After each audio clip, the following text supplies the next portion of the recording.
നവജാത ശിശുക്കളെ കൊല്ലുന്നത് ഇത് ആദ്യമായൊന്നുമല്ല. ശിശുക്കളെ ജീവിക്കാനുള്ള അവകാശങ്ങളെ നിഷേധിച്ച് ഒരുപാട് ക്രൂരമായ മാതാപിതാക്കൾ നമ്മൾക്കിടയിലൂടെ കടന്നുപോയിട്ടുണ്ട്. ഇപ്പോഴിതാ കാട്ടാക്കട പൂയനാട്ടിൽ നവജാത ശിശുവിനെ ക്രൂരമായി കൊലപ്പെടുത്തിയ കേസിൽ മാതാവായ ഷംന 21 പോലീസ് അറസ്റ്റ് ചെയ്തു. എത്രയേറെ ക്രൂരയായ ഒരു സ്ത്രീയാണിത്. 21 വയസ്സ് മാത്രമേ ഈ കുട്ടിക്ക് പ്രായമുള്ളൂ. 9 മാസത്തോളം വയറ്റിൽ കൊണ്ടു നടന്ന് നൊന്തു പ്രസവിച്ച കുഞ്ഞിന്റെ മുഖത്ത് നോക്കി എങ്ങനെയാണ് ഒരു സ്ത്രീക്ക് കൊല്ലാൻ സാധിക്കുക? അതും അതിക്രൂരമായി.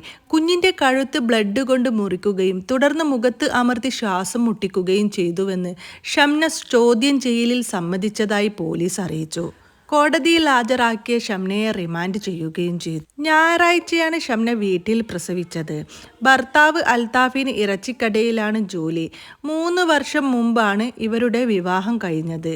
ഇവർക്ക് 2 വയസ്സുള്ള മറ്റൊരു കുഞ്ഞുമുണ്ട്. ഒരു കുഞ്ഞിനെ തന്നെ നോക്കാൻ പ്രയാസമുണ്ടെന്നും അതിനാലാണ് രണ്ടാമത്തെ കുഞ്ഞിനെ കൊലപ്പെടുത്തിയത് എന്നുമാണ് യുവതി പോലീസിന് നൽകിയ മൊഴി. ഇറച്ചി തൊഴിലാളിയായ ഭർത്താവ് അൽത്താഫ് ജോലി കഴിഞ്ഞ് ഞായറാഴ്ച ഉച്ചയോടെ വീട്ടിലെത്തുമ്പോൾ ഷംന വയറുവേദന കാരണം അവശ നിലയിലായിരുന്നു. ആശുപത്രിയിൽ കൊണ്ടുപോകാനായി അൽത്താഫും ബന്ധുവും ചേർന്ന് ഷംനയെ എടുത്ത് ഓട്ടോറിക്ഷയിൽ കയറ്റി.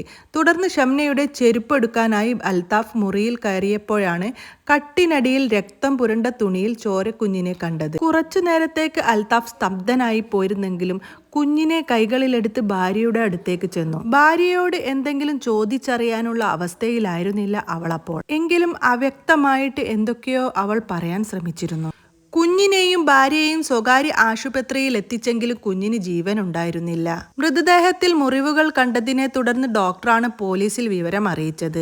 ഭാര്യ ഗർഭിണിയാണെന്ന വിവരം താനും വീട്ടുകാരും അറിഞ്ഞിരുന്നില്ലെന്നാണ് അൽത്താഫിന്റെ മൊഴി.